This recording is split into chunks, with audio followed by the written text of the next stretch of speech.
আল্লাহু মুত্তাকাসুর হাত্তা যুরতুমুল মাকাবির। কত কোটিপতি টাকা গুনতে গুনতে কবরে চলে গিয়েছে, বাড়ি করতে করতে কবরে চলে গিয়েছে, গাড়ি কিনতে কিনতে কবর কিনতে। কবরটাকে কিভাবে নুরানি বানাবা?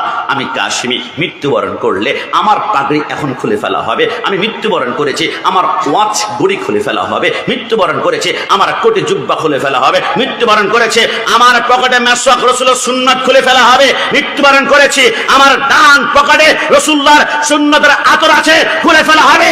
100টা সুন্নাত যদি থাকে, 100টা সুন্নাত জুদা জুদা জুদা, কিন্তু মৃত্যুর পরে একটা সুন্নাত কোন বাপের বেটা খুলতে পারবে না, জুদা করতে পারবে না, আলাদা করতে পারবে না। একটা সুন্নাত নিয়ে মদিনাওয়ালার সামনে কবরে দাঁড়ানোর সুযোগ আছে। এটা সুন্নতের লাহিয়া দাঁড়ি। একটু জবান খুলে বলে সুবহানাল্লাহ। হুজুর, ইয়া রাসূলুল্লাহ, আপনাকে ভালোবাসি, 12টা মোষ 13টা গরু জবাই করলাম, কিন্তু শেভ করতে করতে চামড়ার উপরে খসখস দাগ ফেলে দিলাম।